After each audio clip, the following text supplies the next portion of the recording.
नाज़रीन, नमाज में सजदे सहो किस चीज़ के छूटने पर वाजिब होता है। साथ में आपको ये भी बताऊंगा कि सजदे सहो होता क्या है, इसका तरीका क्या है, और सबसे अहम बात मैं आपको ये बताऊंगा कि कौन सी ऐसी चीज़ है कि अगर आप उसको छोड़ते हो तो फिर अगर सजदे सहो भी कर लोगे तो भी आपकी नमाज नहीं होगी। तो बहुत अहम वीडियो है, काफ़ी गौर से सुनना। अस्सलामु अलैकुम वरहमतुल्लाहि वबरकातुहू। मैं मोहम्मद मुस्लिम रज़ा हशमती, आप देख रहे हैं अस्करी चमन। नाज़रीन, आपने देखा होगा, अगर आपको नहीं मालूम कि सजदा सहो क्या है तो सुनना गौर से, कि आप जब इमाम साहब के पीछे नमाज़ पढ़ते हो तो कभी कभी ऐसा होता होगा कि इमाम साहब कायदे अखीरा में एक तरफ सलाम फेरते हैं, दाहिनी तरफ सलाम फेरते हैं, फिर दो सजदा करते हैं, फिर उठकर बैठ जाते हैं, फिर बाद में जाकर पूरा मुकम्मल नमाज को ख़त्म करते हैं। अब इसी को सजदा सहो कहा जाता है। लेकिन सजदा सहो होता क्या है वो गौर से सुनो। देखो, जब आप नमाज में भूल कर, बहुत गौर से सुनना, इसलिए मैंने शुरू में बता दिया था, नमाज में भूल कर कोई वाजिब छोड़ते हो तो नमाज के आखिर में जाकर आपको दो सजदा करना होता है। एक तरफ सलाम फेरने के बाद उसी को सजदा सहो कहा जाता है। अगर आप वो कर लोगे तो ये नमाज सही तरीके से अदा हो जाएगी, और अगर आप वो भी भूल गए, यानी आप कोई मतलब ये कि नमाज में आपने वाजिब भूला, वो तो भूला ही आपने, फिर आपने सजदा सहो भी नहीं किया, तो फिर आपको वो नमाज दोबारा पढ़ना पड़ेगा। ठीक, ये हो गया सजदा सहो का मतलब।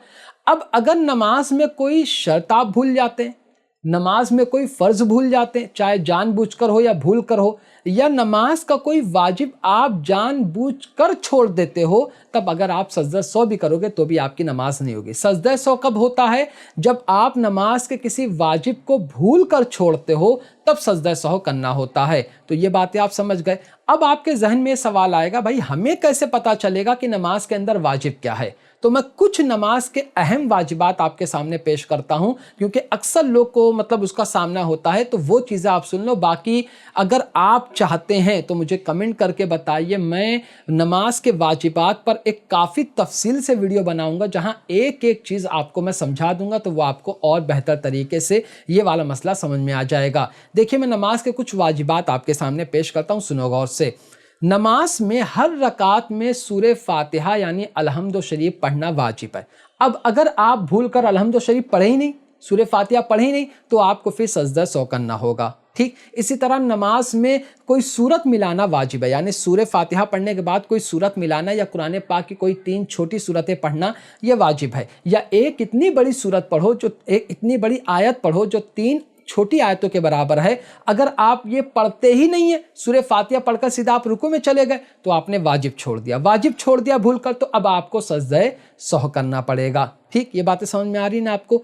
इसी तरह नमाज को शुरू करते वक्त आप अल्लाहु अकबर बोलते हैं ना, जिसको तकबीर तहरीमा कहते हैं, अगर आप वही भूल गए, यानी लफ्ज़ अल्लाहु अकबर कहना भूल गए, तो फिर आपको जो आखिर में जाकर सजदा सहो करना पड़ेगा। इसी तरह जब आप नमाज पढ़ रहे हैं तो नमाज के दरमियान, यानी अलहम्दु और सूरे के दरमियान आप कुछ और नहीं पढ़ सकते, जैसे सुबहान अल्लाह, अल्हम्दुलिल्लाह, ये चीज़ें नहीं पढ़ सकते। अगर पढ़ोगे, भूल कर पढ़ोगे, तो फिर आपको सजदा सहो करना पड़ेगा। इसी तरह आप जब सूरे फातिहा पढ़ते हो तो हर रकात में आपको एक ही मर्तबा पढ़ना है सूरे फातिहा, और मुकम्मल सूरे फातिहा पढ़ना है। एक बार पढ़ना है, मुकम्मल पढ़ना है। अगर 2 बार पढ़ोगे तो भी सजदा सहो वाजिब, अगर आधा पढ़ोगे तो भी सजदा सहो वाजिब। बात समझ में आ रही है ना? इसी तरह आपको नमाज की, यानी फ़र्ज़ नमाज होती है, जैसे 2 रकात फ़र्ज़ नमाज होती है, 4 रकात फ़र्ज़ नमाज होती है, तो 2 रकात पढ़ रहे हो तो हर रकात में सूरे फातिहा भी पढ़ना है, सूरत भी मिलाना है। 4 रकात फ़र्ज़ पढ़ रहे हो तो सिर्फ पहली 2 रकातों में सूरे फातिहा भी पढ़ना है, सूरत भी मिलाना है, ये वाजिब है। और तीसरी चौथी रकात में आपको सूरत नहीं मिलाना है। ठीक है, ये समझ में आ रही? और जो सुन्नत पढ़ते हो, जैसे 4 रकात ज़ुहर में सुन्नत है, 4 रकात असर में सुन्नत है, 4 रकात इशा में सुन्नत है, तो चारों रकात में आपको सूरे फातिहा भी पढ़ना है, सूरत भी मिलाना है। ये बहुत गौर से सुनना, क्योंकि अक्सर लोग गलती करते हैं।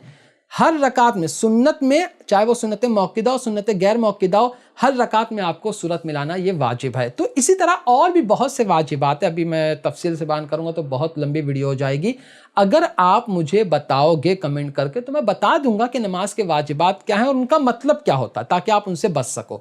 तो हमेशा याद रखना, सजदा सहो नमाज में किसी वाजिब को भूल कर जो है करना होता है, और जब हम सजदा सहो कर लेते हैं तो जो हमने वाजिब भूल कर छोड़ा था उससे नमाज نماز جو ہے وہ مکمل طور پر ادا ہو جاتی ہے۔ تو امید کرتا ہوں کہ یہ اہم مسئلہ آپ سمجھ گئے ہوں گے۔ تو آج کے ویڈیو میں صرف اتنا ہی۔ السلام علیکم۔